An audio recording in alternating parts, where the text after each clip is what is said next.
Jacob desperately bargaining with his players. Please. Please. Last time, you guys made a compromise with between the two groups of the neutralizers and the Emerald Coats. You were going to work together to defeat their greatest disaster. You've even learned the history, at least some of it, of Abigail and Christopher and how long they've known each other. You guys have done many preparations for this, and it seems they're as ready as they're going to be. It is the day of the mission. And you wake up. Hey, yo, how much gold did my store make? How much gold did your store make? Okay. Does gold matter to you right now? I may stop at Venus's, depending on how much I made. Let's see here. I'll give you... You've been gone for probably about 2 weeks and some change. So, wow, you probably got about 1,300 gold. 1,300 gold? Yeah. I would like to stop at Venus's. Hey, Jacob, do you think health potions are really going to matter in this, Yeah, probably. Okay. Just you might need them for like the next few situations that are gonna happen. Because let me tell you, you're not really getting a break for a while. Okay, so... I'll give you that. Jacob, What? how much is the finger gun ring? They're gonna finger bang you into your life. I gotta find where the finger gun ring's at. Oh, it's that one. Oh, it's there. It's probably about 1750. Only 1,750?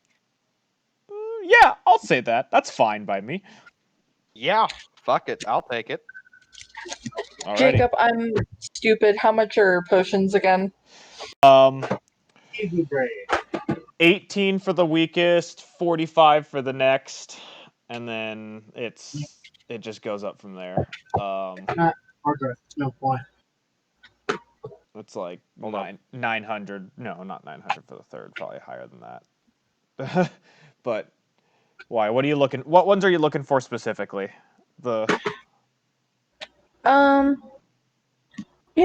I'd be down for some greater potions right now.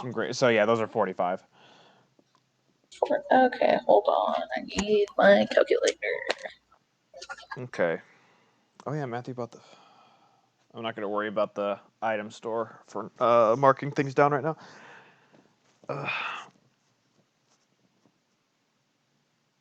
I'm going to take 5 greater potions. Okay. And what's the roll for that again? It is 4d4 plus 4. 4d4. That's an equal sign, you idiot, plus 4. 44 equals 4! I rolled all ones! John, are you doing anything as last preparations before you go?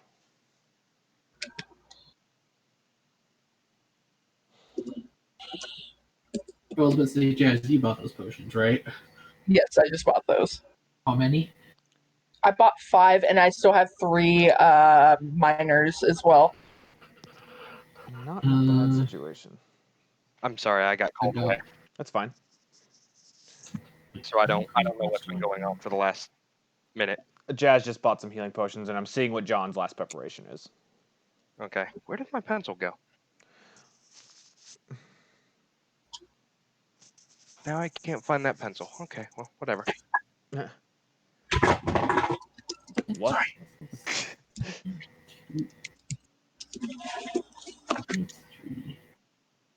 John's doing some math over there. No, it's because I'm trying to read my own writing.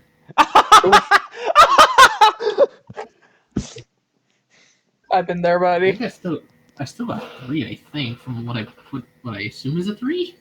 John, I have a coin here. Heads or tails? Heads. You have 3. Okay. I was flipping it for 3 Thank or you. 2. because those two numbers are very similar when written down and all blurred together. Thank Okay. you. Okay. Yeah, so I'm good for potions. So you guys get your final preparations done for this mission, and you're. I'm sorry. Can I also buy Can I also buy what are the highest tier of healing potion? Supreme. Yeah, how much are those? I actually, oddly enough, in a different book, I I wrote out how much their cost is. Just this last night, so I have that. So, supreme much? healing potions are 6,000 gold. Oh, Okay, well I can't afford that. What's the next tier down? 1,300, I believe. And how much would that heal? That is, I believe, 8d4 plus 8. I'll buy it. Oh. What's that one called? It is called a superior healing potion. I know that. And yes, it is 8d4 plus 8. I'll buy one. That actually worked out perfectly. That I had it statted out for a different campaign, and my book's right there. Alrighty. So, you are beaconing. All of the beaconing. Gondor calls for aid! The beacons are lit! And you guys are met in the courtyard of, or in the quad of the NHQ with Christopher and Abigail. Most of the people that are at the NHQ have kind of scattered to the outskirts, staying at a distance. They bring along with them Thatcher and Danny as their two representatives for this mission. Thatcher looks at you guys. I volunteered myself. I like you guys. And whatever this thing is, I trust you guys. Thatcher. He Maybe this old man will show us some new moves. yeah, it'd be great, wouldn't it? I'm gonna nudge Mint while I say that. who knows? Maybe he'll impress me. Danny is in her Danny is in her full adventuring gear, full plate armor, like her wings are translucent again through the sunlight. Her eyes that Azimar white. She looks like an angel ready for battle, more than you've ever seen it before.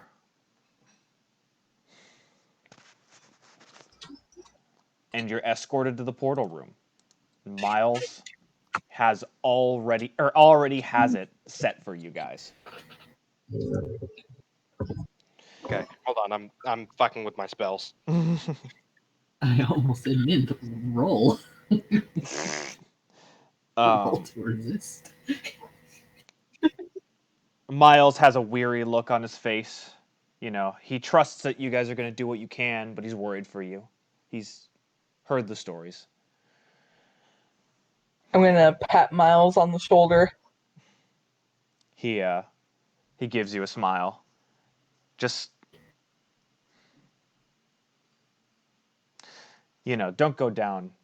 Go down fighting if you go down. Right? That's all I can hope for.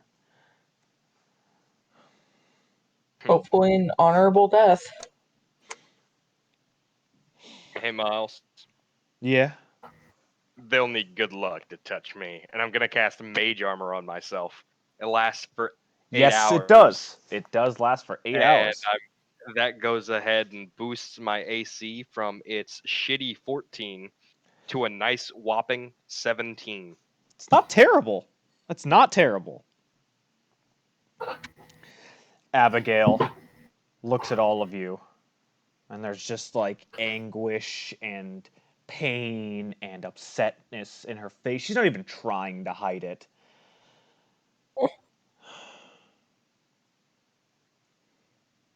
You guys have been some of the best people to walk through those doors. I want you all to know that. And I don't blame you for anything, any bad words between us. I just have a habit of not trusting people right away. And I ask for that immediately first. I'm not the best example to lead.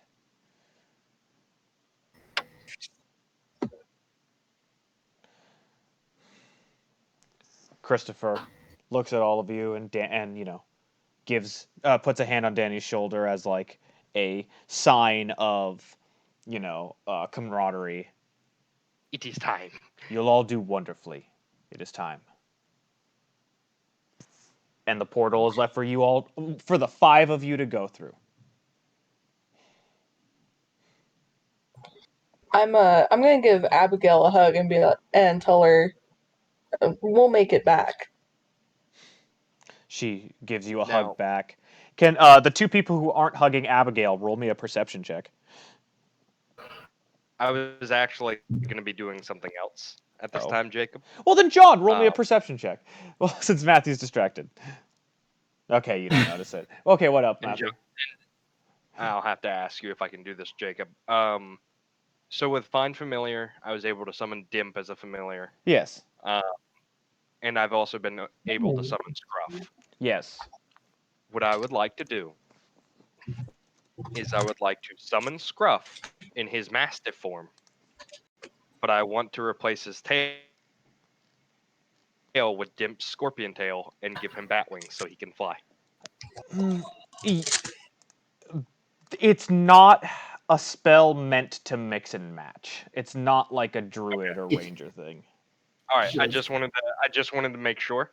If that's the case, I'll bring Dimp with me. You'll bring Dimp with you. Speaking of Dimp, guess who I had underneath the game? Why not Best Boy? Dimp's here. Dimp looks at you. What do you want? You're coming with me. Why am I coming with you? Well, shit's probably gonna hit the fan, and quite frankly, I have been able to count on you to do more damage than I can Scruff. I see. Well, And if shit's gonna hit the fan, you're coming with me. yeah. Okay, whatever. Your payment for setting the store on fire and drinking all my booze. Hey, you're the one who let a demon run your store. I work with a demon. I pointed Jazz. That's a fiend. Shut up. I don't know about that. Or I should say devil, because devils and fiends and demons are 3 separate entities. Yeah, a devil, worse than a demon, and she's not setting my store on fire. Yeah, whatever. Fucking asshole. I at least have manners. Jazz, can you roll me a perception check? Yes, I could. Since Matthew is doing that and John failed his.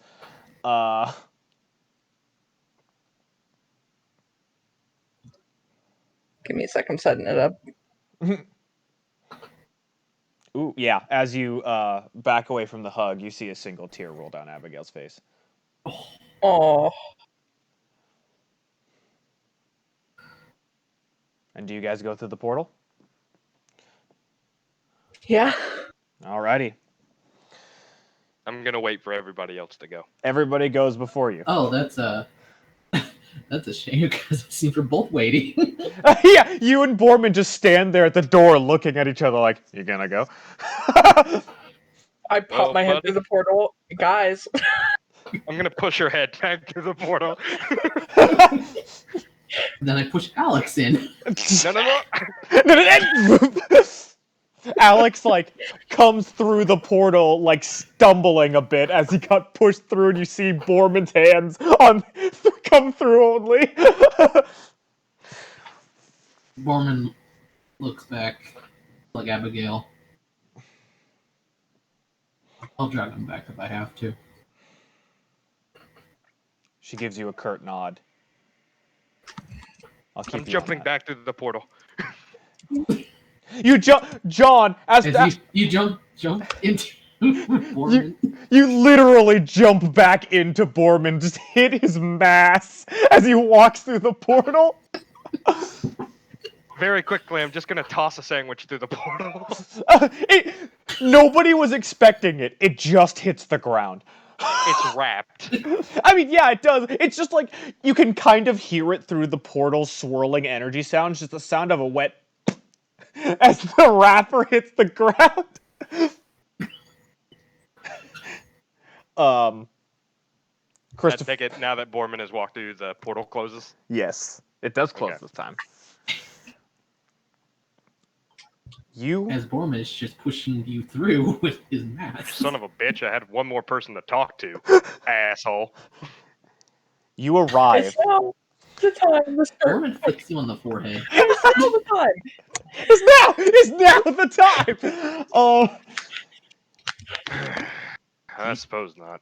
You arrive at a plantation, well kept, with a healthy apple orchard. Even standing this far away from the building, you can feel its thrall pulling you towards the building. It's not enough to mess with you, but it's there for sure.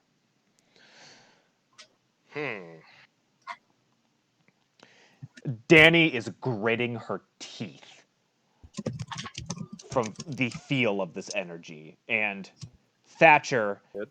has a look on his face of I've felt this kind of feeling once before, being a warlock.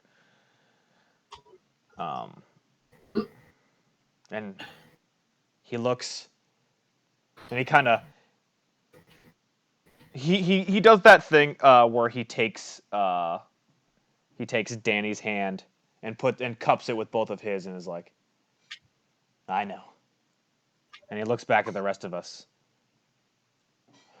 Well, it's time to go in. And he starts walking. Yep. This walk is heavy. Like you can feel the atmosphere weighing down on your soul as you walk through. You get to the front door, and it's pristine, it's beautiful. And the front door opens. The two double doors swing open, allowing you to walk inside. I'm gonna, for the sake of testing whether or not there's an anti-magic field here, Okay. I'm just gonna go ahead and cast like a ray of frost out into the tree line. You cast Ray of Frost into the tree line. And Yeah, standing from the door to the yes. tree line. It Just 'cause goes I want to make sure magic is still here. It goes forward for a bit, and right as it's about to hit the trees, it does this weird warping as it goes around the tree. So I can't directly attack the illusion. It's not like you can't do magic, it's just magic does weird things in here. Gotcha. Time to drag you guys here. When you walk into the building, Great. it's down at the bottom. You have to go to the bottom. Oh. Is this Lord Butterbee's castle? No, it's not. You walk into the building, and the foyer is pristine.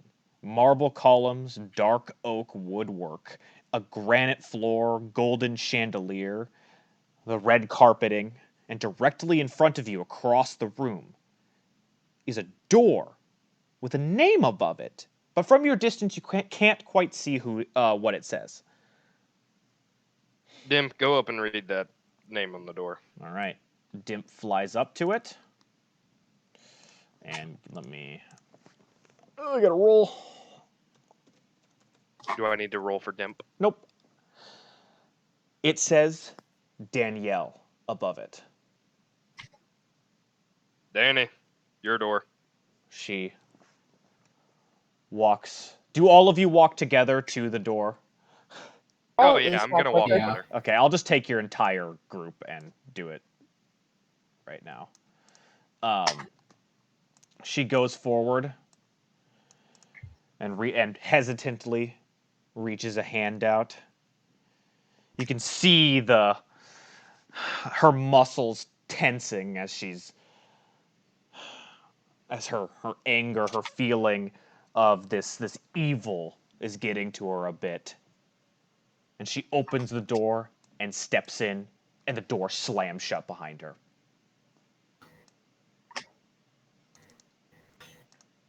That's a battle she's gonna have to fight alone. The name above the door, you know those like rotating um like they're, I don't know how to explain it, but they're like the rotating signs that are like three-dimensional, but they rotate and they Yeah. spin like a slot machine. The name rotates and whirls into Minth shows up on the door.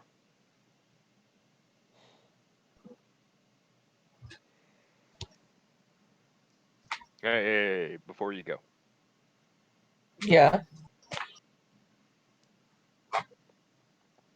I'm gonna put a hand on Mint's chest above her breast, so it doesn't look like I'm groping her.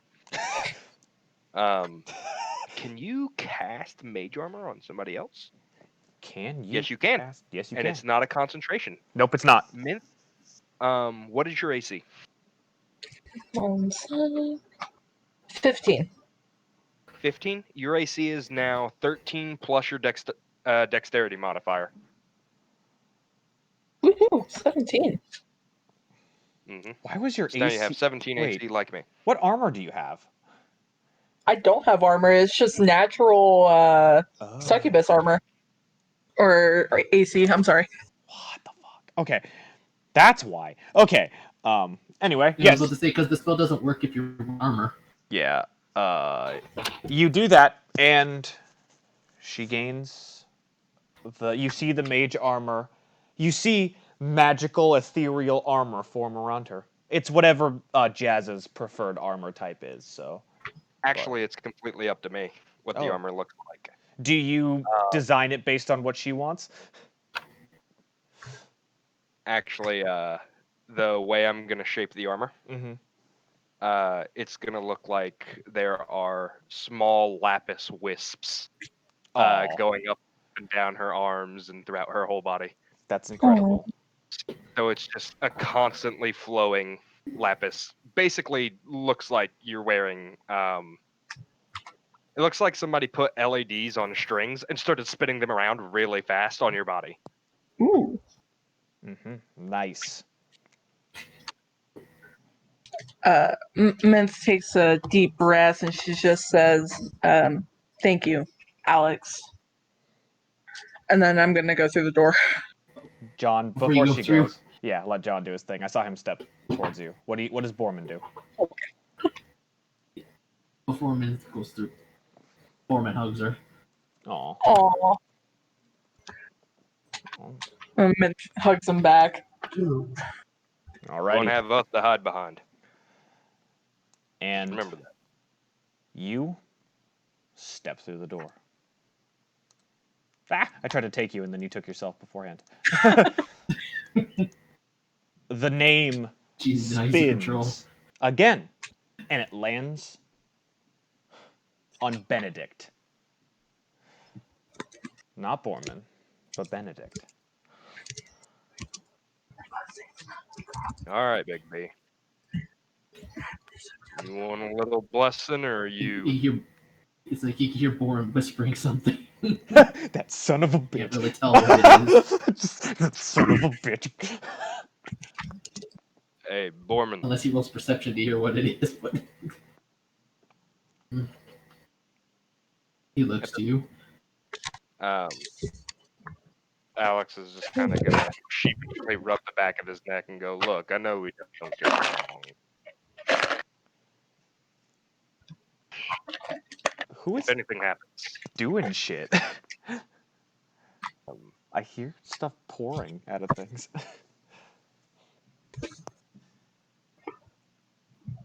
if anything Something happens, somebody's getting something out of a lunchbox. Yeah, I know, right? Anyway, Matthew. it does sound like that. Basically, Alex doesn't know how to put into words that he cares for Borman. Yeah. So he's just gonna sheepishly rub his neck and say, "Listen, if something happens," and he's gonna hem and haw for a while, and then he's just gonna go, "Ah, fuck it, and he's just gonna hug Borman. Aw. Oh. Come I back. was about to roll insight, but I don't think he needs insight to know what you're doing. Come back, all right. Yeah. And then Alex is gonna do that thing where he's not trying to look like a sap, so he's gonna push you towards the door. Or try. Yeah.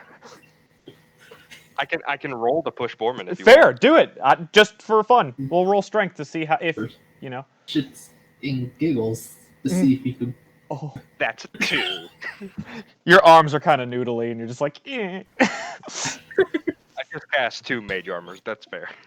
And John. Really takes a He lot. rubs the top of your head, Aw. like a dad would. Yeah. Yeah. And do you go in? Before he touches the door, he looks back in. Thatcher gives you a I've thumbs always up. cared. Yeah. Looks to Alex. I always cared. I know. Just sometimes you gotta be patient. And he goes. And he goes through. Yep. The name spins, and Alexander shows up. Hey, Thatcher. Thatcher looks at you. Yeah, kid. I'm gonna tell you a secret since it's just the 2 of us. All right. Remember that hot chick I banged at the Rowdy Pony? Oh yeah, all the guys were talking about it. Yeah, that was Mint, and I'm just gonna step through the door. you break the tension, and he just he starts laughing as you go through the door.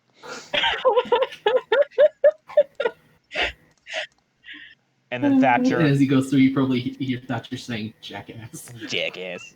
And Thatcher himself goes in as well. As I hide him. What? Can I make a proposal for, because since we kind of know how this is going to be read out, Yes. I propose that we say, like, Jacob will say whoever is going, and the rest of us mute ourselves. Ooh, Yeah, that's sounds what I great. was gonna do. Cool. Perfect. That's exactly what I was going to ask. Nice. Oops, that didn't reveal anything.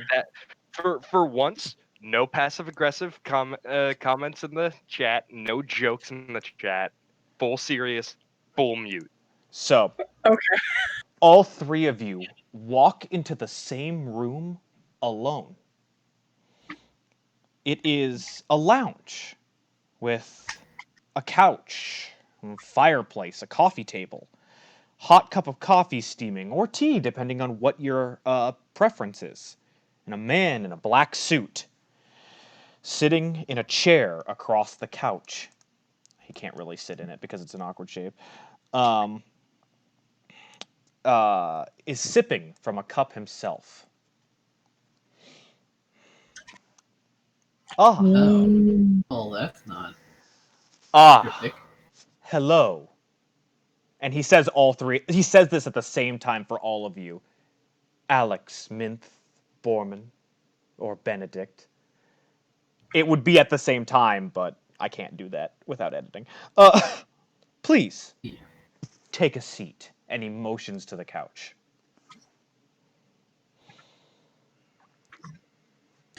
Do you all take a seat? I want to stand, like, right behind the couch with a hand on the back. I'll scoot you a little bit behind. I have you guys in the overlay, and I'll appear you when I'm talking specifically to you guys. Alex is gonna... Is the couch the only other seat in the room? Yes. Is he standing? Well, he's sitting on a chair himself. Like He's sitting on a chair himself? yeah, it's like his own personal lounge chair, like Easy Boy. But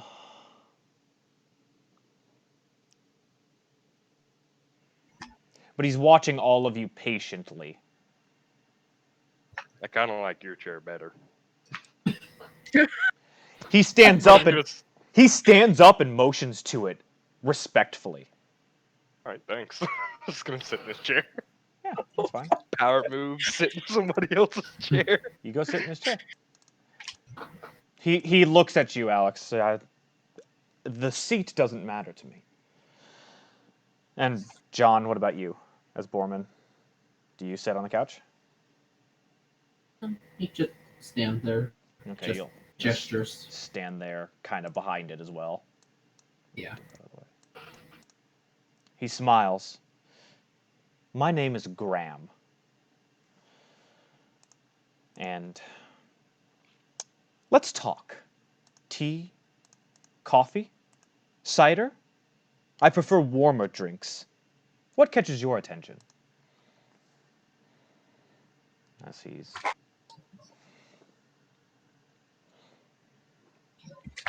Any of you say anything to this? As he looks at all of you, piercing gaze. I'm gonna say no, thank you. He shrugs. I had a hefty lunch. What about you, I John? really shouldn't. He respectfully declines. He shrugs. Oh, everybody's different, I suppose. I know why you're here. Trust me, I do. But before you do that, I need to show you something. Something that I know about you as well. And he snaps his fingers, and smoke pours out of the fireplace, filling the room as darkness surrounds all of you. And then a light shines. Guess who gets to go first? Oh no. Going mute. I'll see you all on the other side. As this light has shined, you see him. Your late lover, the Duke Ferdinand. Younger than when you met him, going to school in Hammerclasp. But he isn't doing very well. His house is failing in its favor to the other nobles, and his schooling is the last chance that they have. After the day of school, he goes out to a beautiful willow tree, the same one he took you to on your first date, and sits under it crying. A man in an emerald suit catches his eye. You know this. You know him. You obviously have met this man before. But he sits down next to the Duke and watches the town with him. It's beautiful, isn't it? I thought I was the only one who knew about this place, Ferdinand says through his tears. Don't worry. I won't tell anyone. Rough day? More like a rough year. I'm doing terribly in school, and if I fail now, my family is going to lose everything. That is a predicament. May I ask what it is specifically? I need a thesis. I have one, but I can't figure out the math to implement it, so I'm behind on my work. So, what is your thesis? I want to make a system where people can invest into business and get money back if the business does well. The invention of stocks. That does sound interesting. I might have something to help you out. Christopher pulls out an inkwell pen. This pen will help you clear your mind and guide you to the right answers for your problems you are facing. Wait, what do you want for it? Like, I can give you an IOU, I don't have any. It is a gift. I have a good feeling that this new system will be used to help the people of Diamond Skin. And Ferdinand hesitates before taking it and can immediately feel clarity. You're giving it to me just like that? Just like that. Christopher stands up and with a way walks off. The next day, Ferdinand uses his pen with the clarity and clearness he solves. With clarity and clearness, he solves this new system formula in 8 hours. With this new turn of intelligence, his school is impressed and he passes with flying colors by the end of his year there.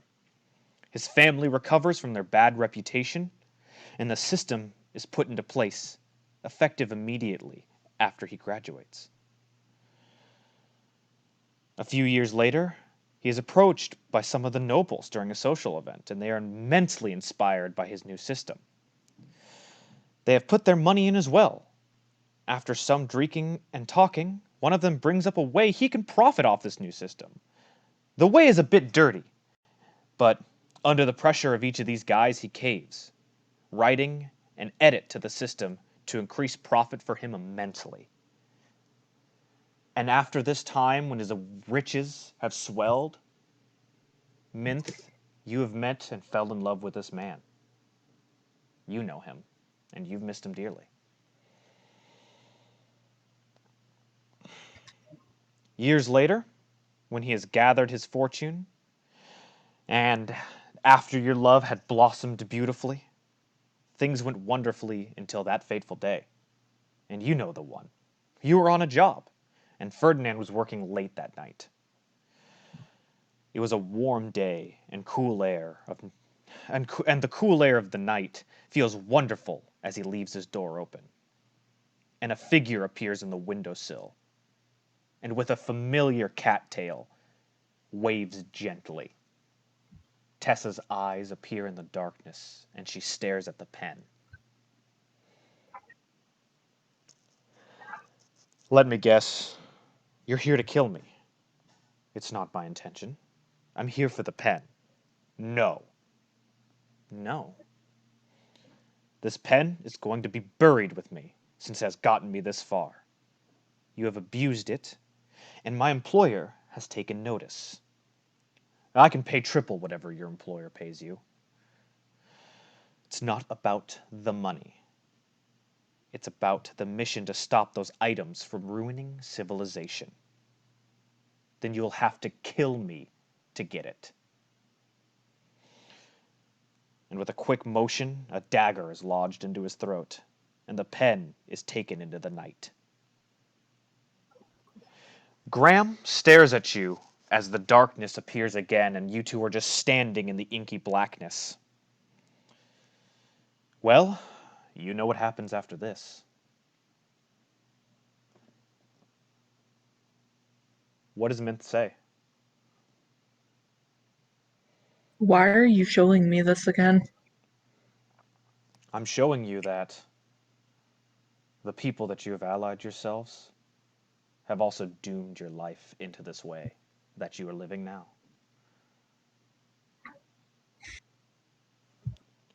You want to be happy? You miss your lover, don't you? He's asking you an actual question.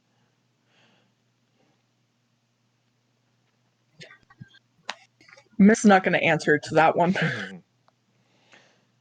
Well, I can change it. I can make it so you're still together with him, happy. He never had to die. And I think you know that as well.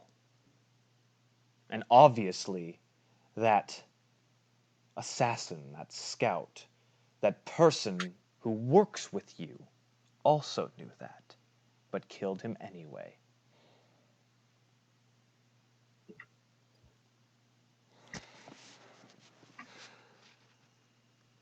How are you feeling, Jazz? How is Mint feeling? I'm thinking.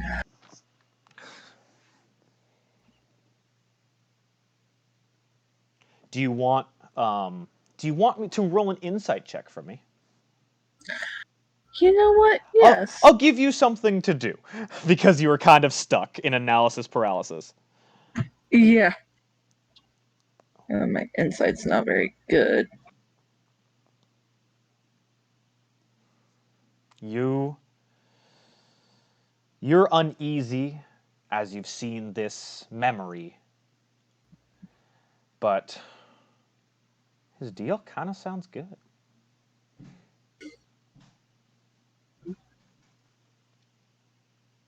Why should I trust you?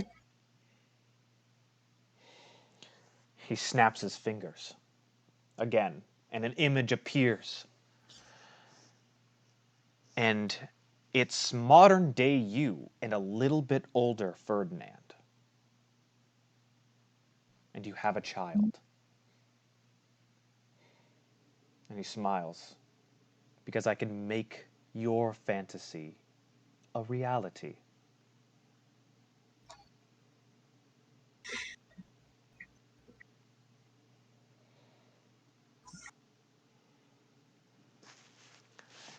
Do you want... And what's the cost? Well, you'll live out your life in your reality until you die. And I get to live. Can you roll me a history check, Jazz? Oh, yeah, I can. Oh, shit. Okay. You remember that you were talking about a sort of smelling salt kind of gum. And as you sheepishly stuff your hands in your pockets, you feel it. You don't know how or when, but Abigail and Christopher had sneaked one into your pocket.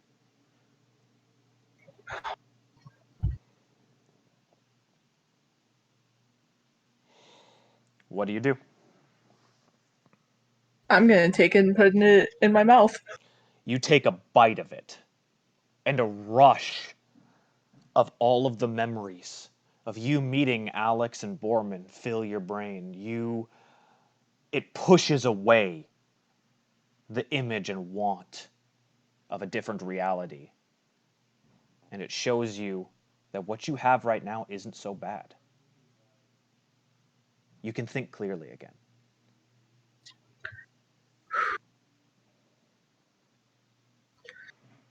I'm gonna turn to Graham and look at him. You do realize that I'm a succubus, right? I can see in your heart what your answer is.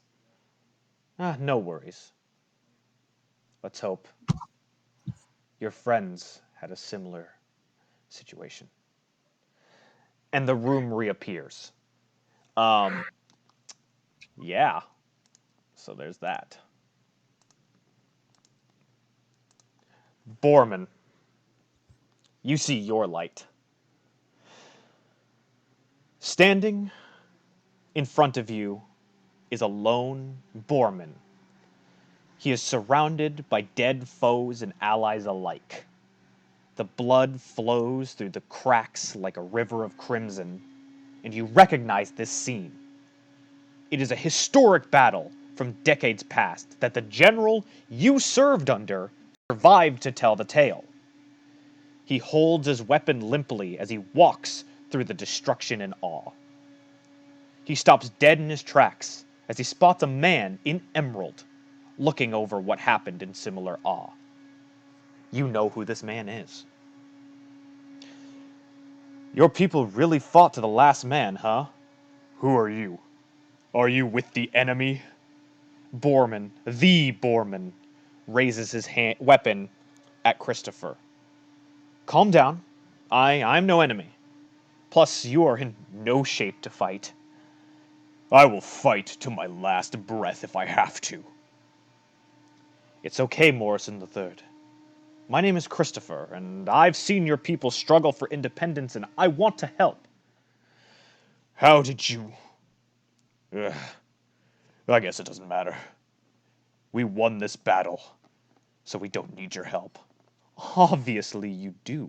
Look at this carnage. Sure, it's a victory because you have more men alive than the other side, but one veteran to come home and teach the others? That's no way to go about this.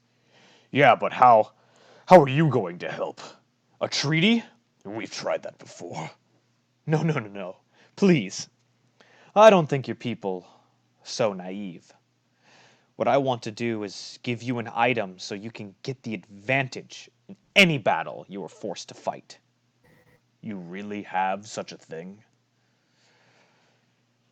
Christopher reveals a pair of eyeglasses that have other lenses that can overlap with them with the regular glass pieces. You're funny. I should kill you right now for playing me in such a way. Please, please. Try them on. I promise once you do so, you won't regret it. Morrison puts on the glasses, and he can see a battle raging once the second set of lenses overlaps with the first. It is brutal and bloody like all of his battles. His people have been in recent history. He takes them off and looks confused. This hasn't happened yet. Not yet, but it will. These will give you a strategic advantage to save your people from the other's rule. What do you want from me? I want you to do the right thing. That is all I ask.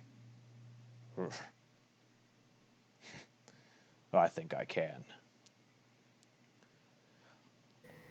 Christopher leaves Morrison as a wagon full of other Boormen arrive on the scene to retrieve survivors. Through the rest of that week, Morrison can't get the battle he just witnessed out of his head. So one night, he puts the glasses on and writes down a counterplan to the battle until he sees his victory and survival. It is months until the next battle, but he has held on to these plans religiously. Even though he is a survivor, his reputation hasn't grown that much, where only a few really trust his decisions. But a few is all he needed. He took 2 other men on the right path during the battle, and 3 survived. Then 10. Then 30. Then a whole battalion, until his reputation as a master strategist became known. He became a general and watched as many joined the army, including yourself. The Boormen were now the fiercest warriors in the region, with perfect battle strategy. But with pride and arrogance, the Boormen wanted more and decided to take the land they wanted. Battles became slaughters of villages so that they could have more and more land, but no one had the know-how to stop them until that tragic night. After a particularly fierce battle, Morrison decided to host a party with his men and left his glasses at home, where he thought safe. As the party raged on, a small figure snuck into his house. Thatcher, a kobold warlock, snatched the glasses under the cloak of night. It took a week or two before Morrison decided to check their next battle and couldn't find his glasses. He tore his entire house up in search of them, but to no avail. Instead, he had to make something. So he took all of the knowledge of past battles to form a jack-of-all-trades strategy. He even went himself into battle. The biggest gamble he has taken in a long time. He believed his failure should mean his life. Everything went wrong, and history repeated itself, as you see yourself standing alone in a graveyard of unburied corpses. It is you and Graham back in the darkness, and he takes a sip of his drink. And you know what happens next. What does Boorman have to say?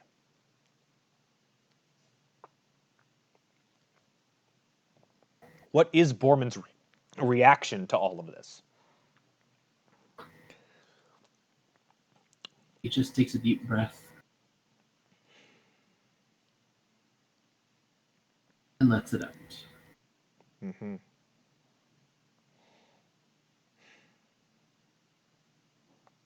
80 years. 80 years. I have been replaying this for 80 years. Then he looks at Graham. What makes this so much different? And now you know what truly happened. What kind of people Abigail and Christopher are.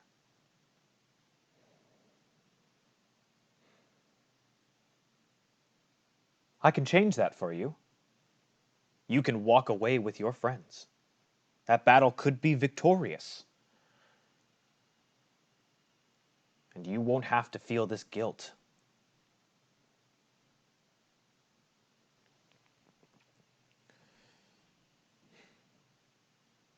John, roll me an insight check. With advantage. Because you are the only person who has actively had to work through your problems during this campaign.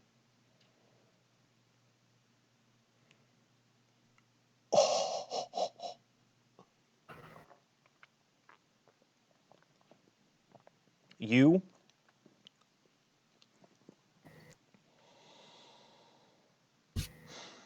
this sounds really good to you.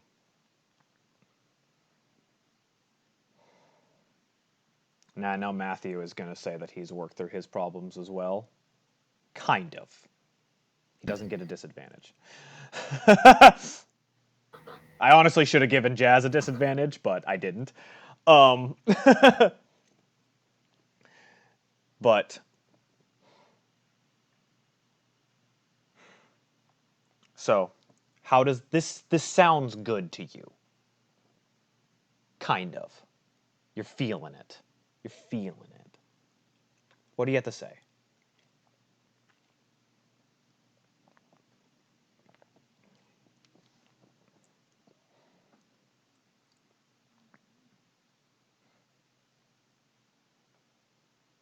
Give me a sec. Of course.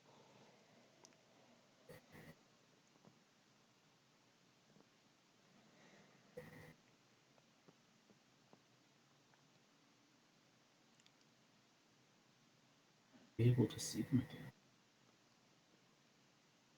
Yes, you will. All of them. And that poor child, he won't have to be alone anymore. Passion. Like he started lifting off the maze and then he just stops. John, roll me a history check.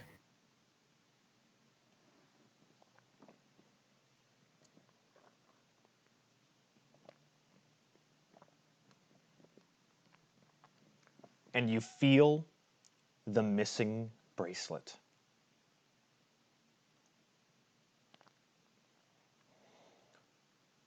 And you realize that the reality of the situation means so much more in this moment than what he's offering you.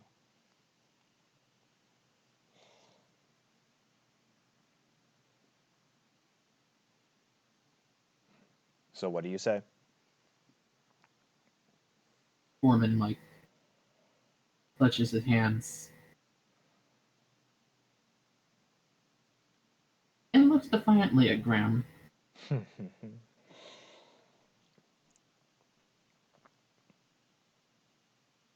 No. As you wish, and the smoke clears.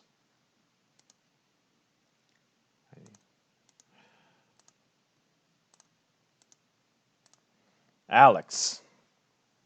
It's time for the old crackpot. Alex, you see a younger version of your grandfather studying buried in a tower of books at a library in Hammerclasp.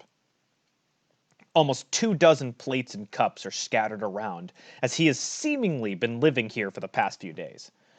Even after all the books that he has read, he can only barely produce a small illusory flame. At the point of breaking, he tosses the book he was reading across the room, and it lands at the foot of a man in an emerald suit. And you know who it is. Christopher. His gaze is kind as he picks up the book before walking over to your grandfather and carefully setting down on the table next to him. That's no way to treat a book, no matter how frustrated you are. Why does it matter? I can't produce magic to save mine or my family's life. I had to fall into a southern accent there. Actually, Alex is accent comes from his mother's side. Okay. Wait, but isn't his mother So the daughter of him? no, No? no, Oh, his okay. dad is. Okay. His mother's just a human, Okay. a magicless human. Yeah. Zarin Dahl, I presume. Yeah, that's me. The firstborn of the Dahl family farm. Or at least, I will have been, since we can't keep it going. You know, I've seen your plight, but that's why I'm here. I want to help you, and I have a gift for you. What's the catch? No, no, no. No catch. I just like to help those in a rough spot of luck. You've been trying to learn magic, right? Christopher pulls out a shining book from his messenger bag. The book that you have from your grandfather. This is a powerful magical item. Yeah? I'd like to pull out the book from the holster that it's in, and I just kind of want to hold it.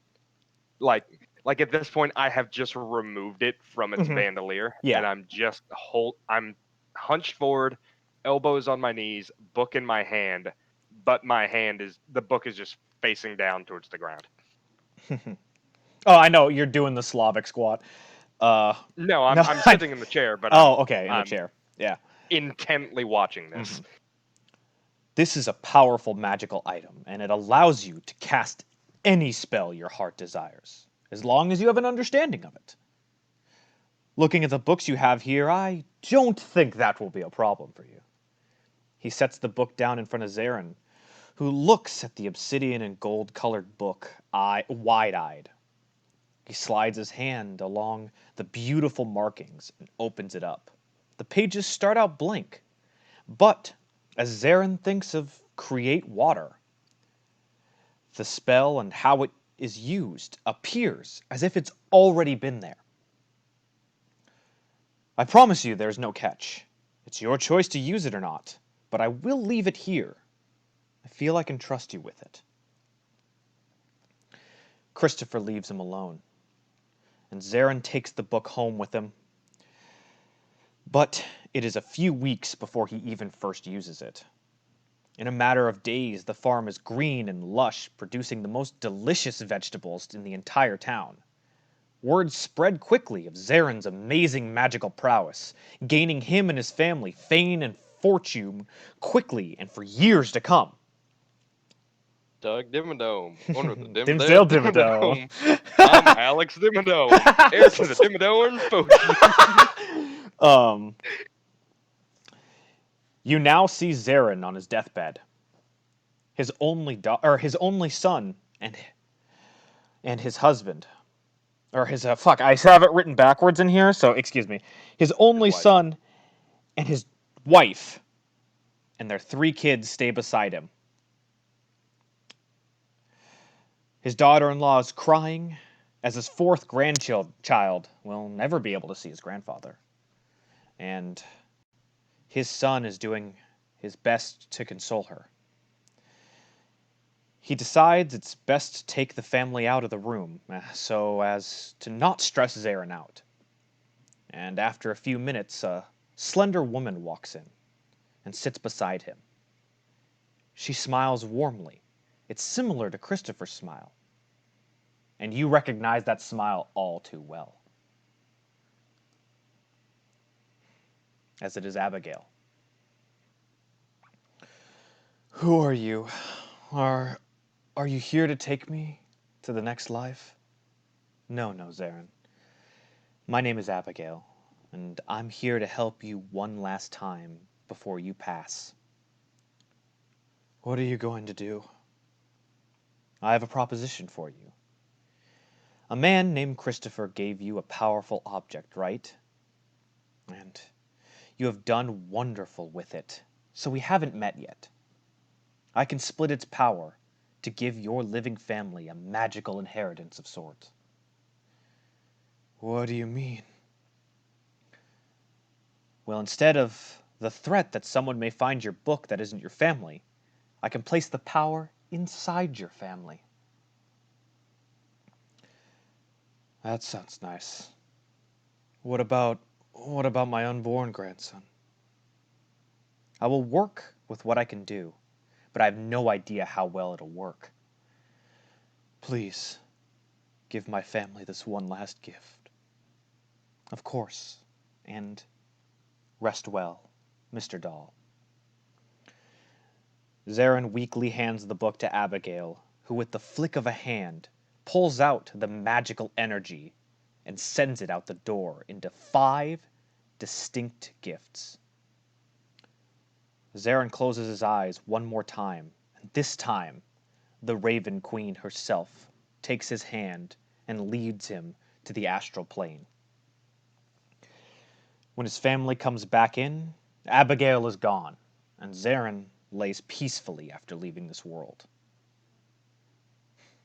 Months later, after the newest member of the doll family is born, Alexander, the family starts to unlock their magical gifts. And immediately it is noticed that the mother is still powerful, but the newest grandson is not. She decides to hide this from her son. And so does the rest of the family. And they believed it is her recessive, her natural genes, is why you didn't become magical. But that's what the family thinks they know. But now you truly know why. It fast forwards to the moment you find your grandfather's book, and you and Graham appear in the darkness together again. And you know what happens next.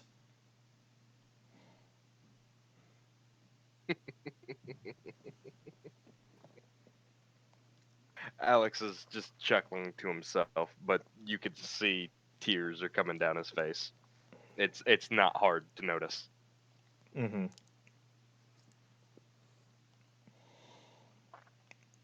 It's a shame you couldn't get inherited that gift like the rest of your family. Complications, maybe being one with your mother.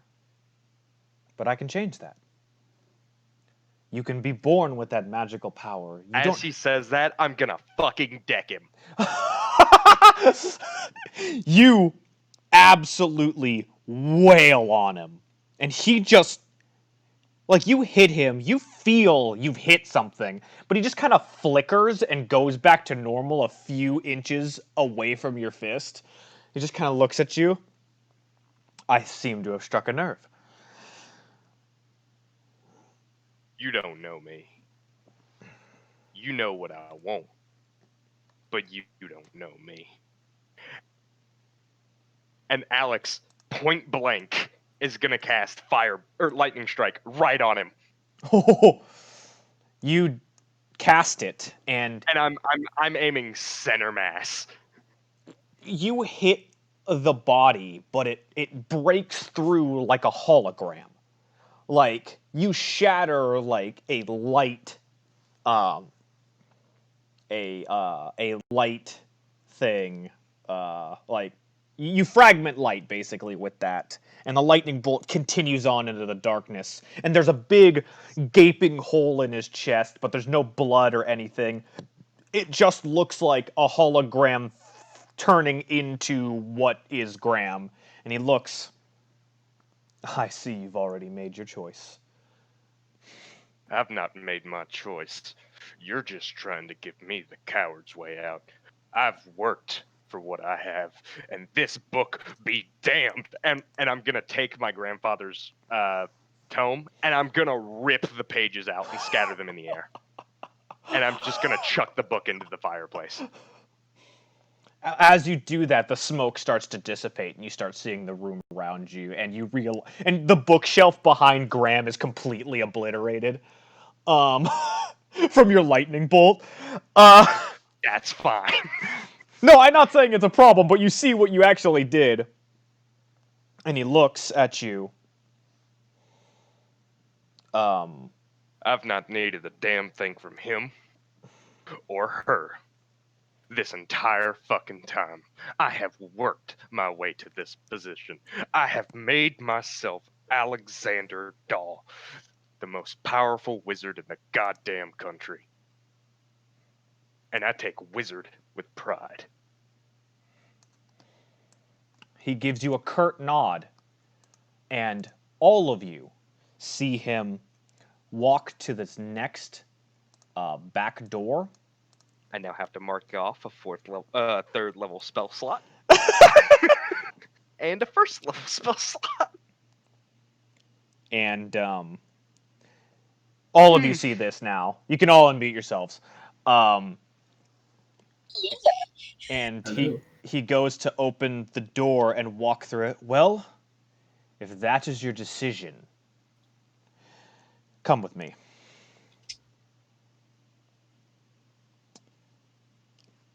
He walks in to the next room.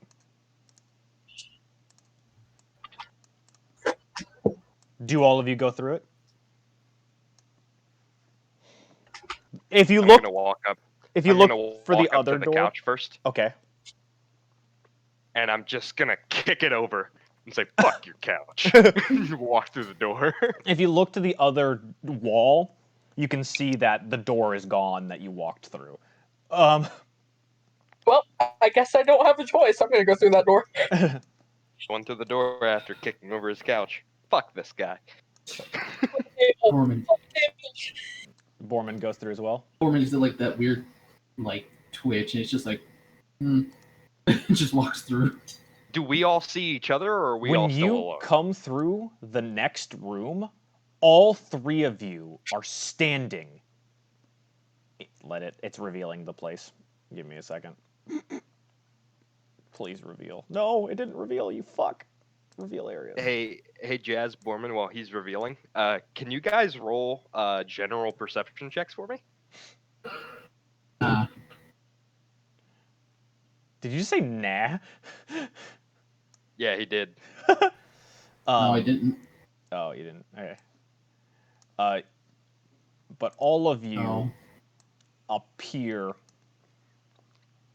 in a... Borman Anyway, Matthew, go ahead and do your thing. Borman doesn't notice it. Minth, you've never seen Alex this fucking angry before. Oh shit. He looks like he could tear Borman in half at the moment.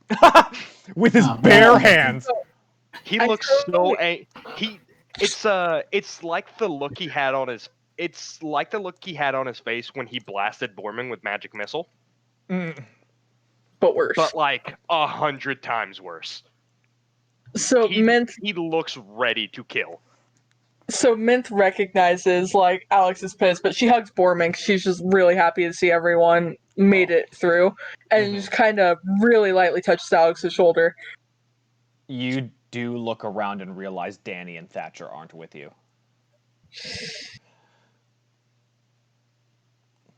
But the three of you... Summoning Dimp. You don't know... you kind of know, but you don't really know how he got to the stage so quickly.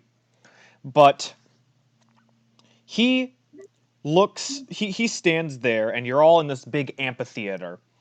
And he's just like, you should have taken my offer. You would have been happy. You would have lived.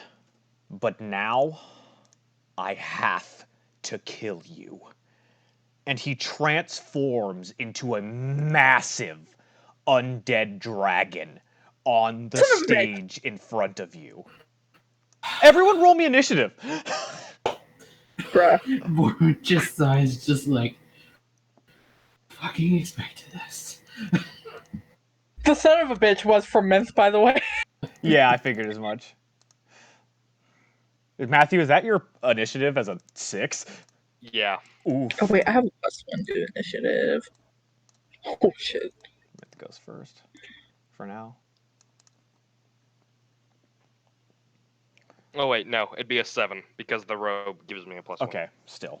You're still last so far. John, I'm waiting for John. So far, yeah. Oh wait, the cloak of protection also does that? No, the Cloak of Protection gives you AC plus, not initiative. Okay. It's from something else. Okay. All right. I am technically faster because it's a plus. Oh, I know. Trust me, I know. Jazz, you're first as you see this massive creeping dragon in front of you. It is rotting and skeletal, and it has guttural roars. I like the irony, though. And in between the roaring, you hear maniacal human laughter. Oh God, it's like fighting Envy from Full Metal Alchemist. What do you do, Jazz? I'm gonna hold up my rapier. Wait, hold on. Okay, so Borman, Alex, and Dimp can all get 15 temp HP and advantage on their next turn. Awesome. All of you with the Quiet Hope rapier coming in handy.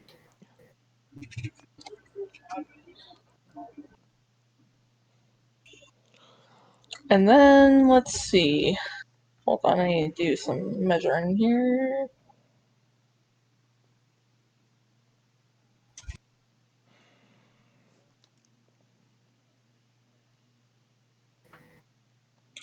Okay. Oh, the stage is about 5 feet up. That's what the dark wood is. Okay. So.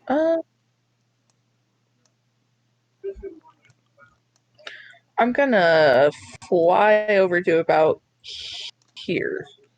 Okay. Oh, yeah, is this brown bit like a raised bit? It is raised, yes. The dark wood is a flat wall. I messed with some perspective here, guys. I do like it.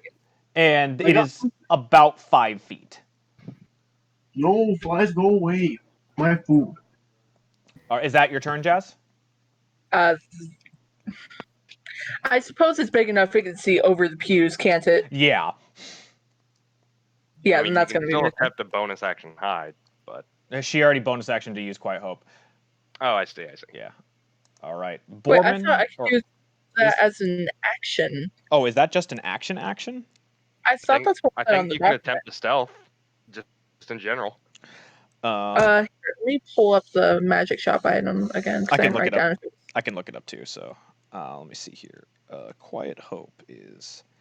Oh, it is an action. Yes, you are correct. So you can bonus action hide, and then you just roll a stealth check, and that would be my DC to beat it.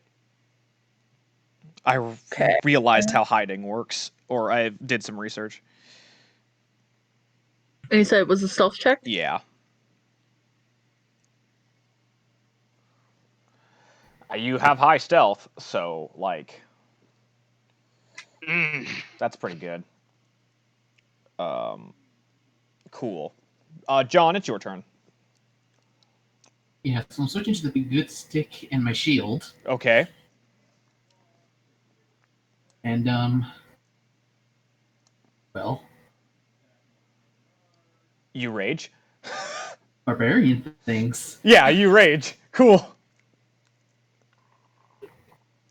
I rage, and unfortunately, because of his position, I have to dash.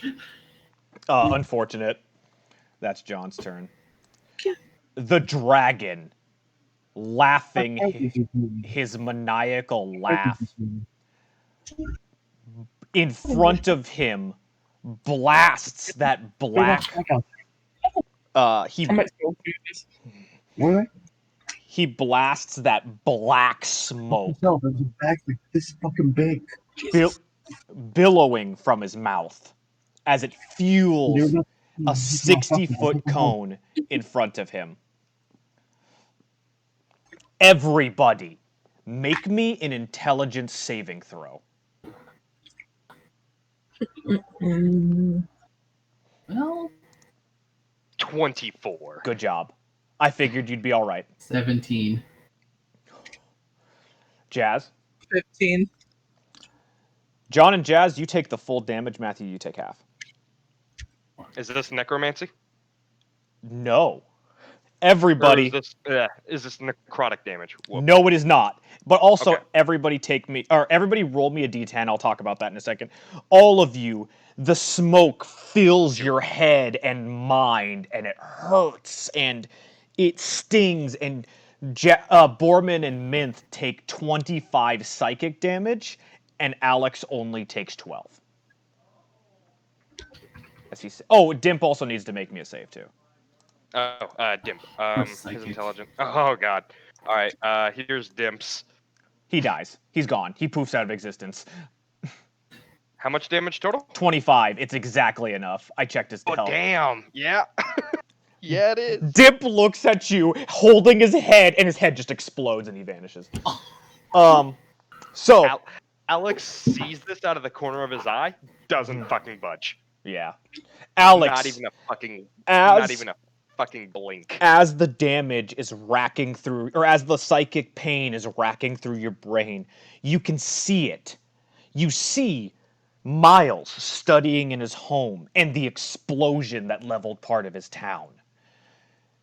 Borman, you see the bard Willis back at NHQ losing his family to raiders.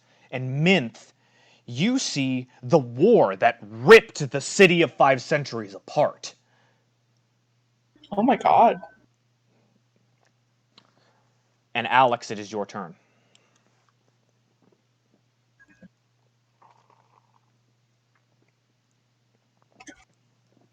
Five, 10, 15, 20, 25, 30. Quick question: 35, would I be able to hit him 40. from like right here on either side? Possibly. Yeah, probably. It's awkward, but you could hit him. You don't get to hurt them.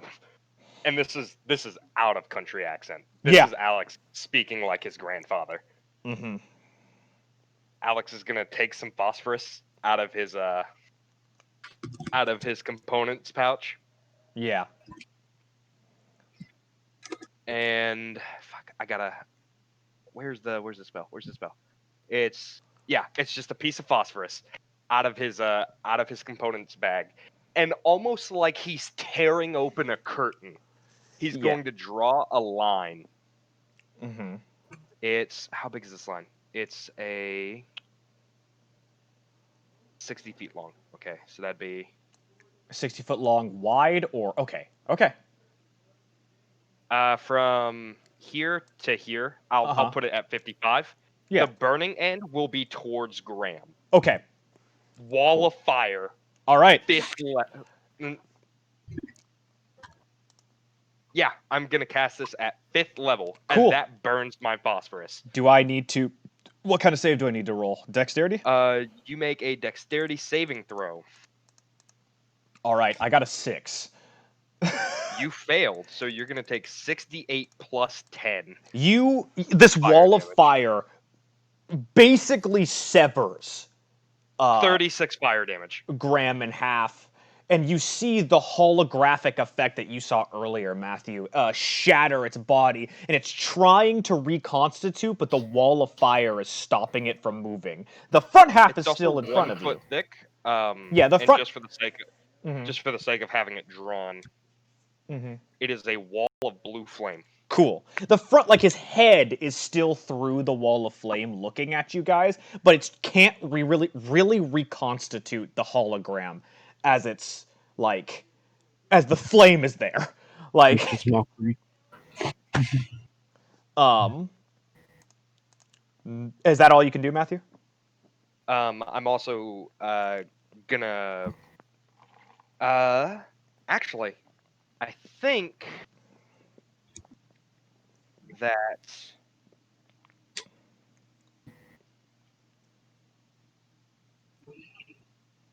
will have to be my spell. Okay. Or that will have to be my turn. Okay. Minth, it is your turn. All right, cool. As a reaction on Mint's turn, I'm going to use my Ring of Blasting to hit him with a magic missile. Yeah. Oh, okay. Like, in the head that's poking through the flame, just right in the eyes. Okay, so, That's just a how D4 many? plus 1.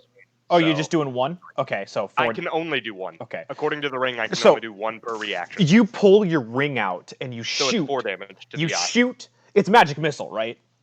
Yeah, You it's a shoot magic missile. So it the doesn't- magic missile at the dragon, and it does a hard turn and arcs over the dragon.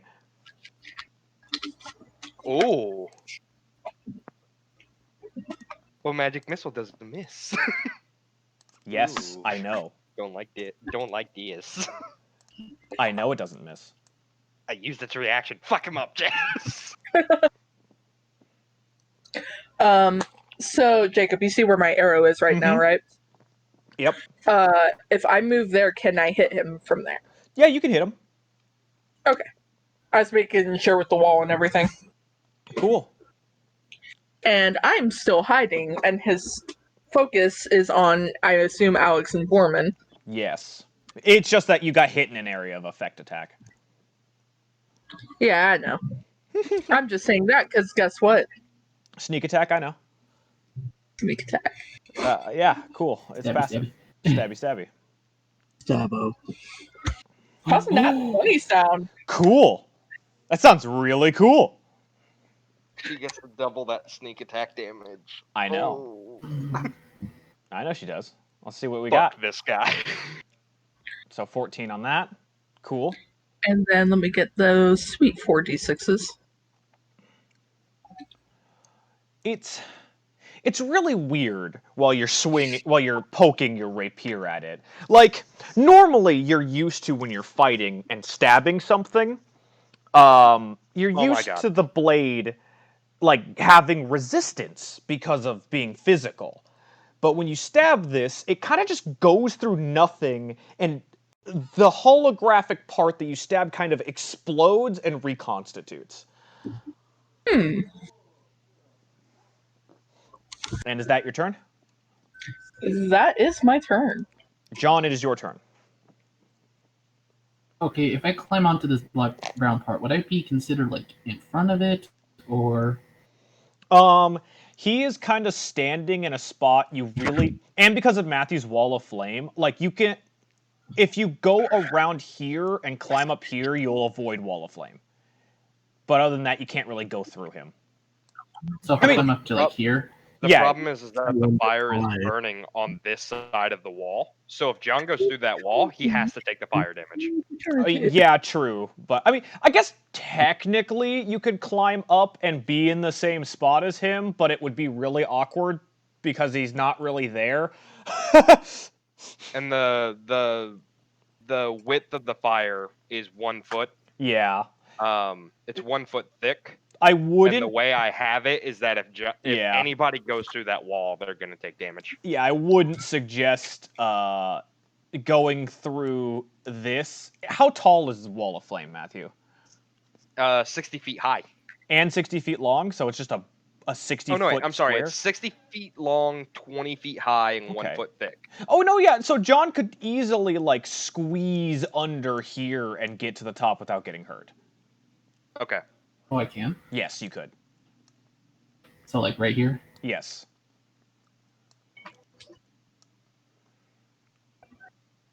Just enough movement. Fair. Cool. Before I attack, do I notice anything strange behind the dragon? So I want you to do your attack first because that's your plan, Yeah, I know. And it's just like if I notice anything. and then I'll have you roll a perception check. And let me tell you, it's not going to be hard. And I believe I have advantage since I am flanking. Yeah, I'll give you advantage. Also from the Quiet Hope. Yeah. What do you mean from the Quiet Hope? It gave you advantage on your next attack action. Oh yeah, it does. On your next Never action. mind. Mm-hmm. Okay, never mind. Alright, time to smack it with a be good stick. Do I get that +1 or no? Yeah, this thing's evil. This thing is pure evil. What? I was making sure. I mean, maybe you were gonna pull the true neutral thing on us. No. This thing is fucking evil. It was going to paralyze you and suck your life force out for eternity. Like, what? It's offering us a nice ending. It's trying to You just hear matrix one Have to saying, do that. be good. be good. Okay, go ahead and roll. Yeah, you hit it. Like, Oh, that's the first one. yeah. Yeah, you hit it both times. Woo. And under rage mode as well. Woo. Yep, fair enough.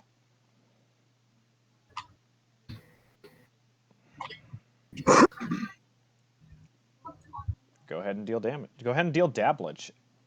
And then Man, she's good at- after you deal damage, roll me a perception check.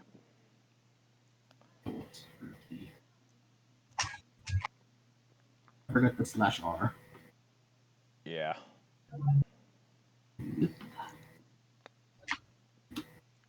22 bludgeoning. Okay. Same thing happens. Like your attack just kind of goes through awkwardly because it's not physical, and the hologram shatters and reconstitutes again. Now roll me that perception check, and I'm gonna tell you your DC is so low to beat. Yeah, Well, there goes my crit. you see it, and you're not sure how you missed it the first time, but behind the dragon is a small table with a bronze gramophone sitting on it. Can I get a free action to say something? Yeah, yes. Mint. Alex. Like, you just hear him in the middle of the rage. Behind. I actually have to roll a perception at disadvantage. Yes, you would. Well, he's telling you, so you get normal. It evens you out. No, I know. Alex Oh. is deafened with rage. And oh. Yeah. So I have to roll with disadvantage. We'll do that on the end of your next turn then. Okay. Jazz, how angry is your character, if at all, or just upset? She's just upset. Okay. Yeah, you hear Borman say it, and I'll have you roll perception with, normal. Hey, John, its stealth check was a DC of 1 for you because it has a -5 to dexterity. It's a fucking gramophone. Which is probably why Borman feels slightly embarrassed. Even under rage. The dragon steps back a few feet, pulling its head. It started its turn in the wall of fire. Yep. Yeah. So go ahead and roll that dex save for me again. Yeah, it fails, and 31 fire damage. Its head just kind of vaporizes as it pulls it back through the wall of flame, and it reconstitutes on the other side, and it pulls all the way back, and it billows that black smoke out of its mouth again. And all of you make me another intelligence save, because you're all in it. Yep, another intelligence 19. save. Okay. Wow. Or... Jazz? Getting it right now. 13. Same effect as last time. So It was 20. Jazz and Borman Right. take 25 damage, and Alex takes 12 again. Now everybody roll me a d10. Hold on. It was -12 to Alex. Yes, -12. Oh, shit. It's hurting my teeth today, the And then sugar. it's another d10. It's hurting my teeth today, the sugar. I can't. Thank you, though. Mm-hmm. So, Minth, this black smoke, when it penetrates your mind, you see Thatcher watch his family be executed under a false conviction. Oh wait, hold on. I have to roll a Constitution Oh yeah. to see if wall of fire stays up. Yep, it's a 12. DC is 12. Or no, half. No, it's 10. Yeah. It's 10. Sorry. It's 10. Yeah. 11. So it's Okay, up. yeah, you're good.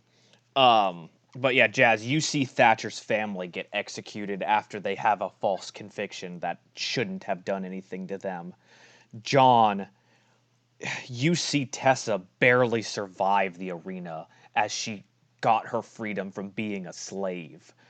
And Matthew, you see Danny falling from grace as her wings shred all of the color away.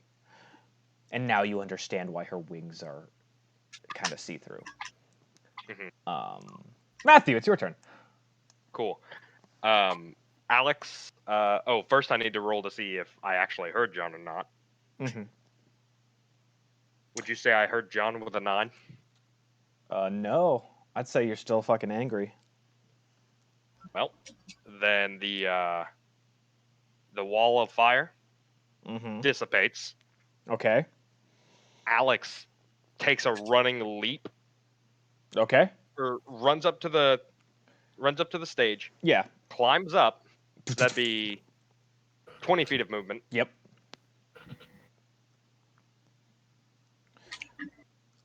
So 25, 30, 35, 40. He's up in this thing's face. I will kill you, wizard.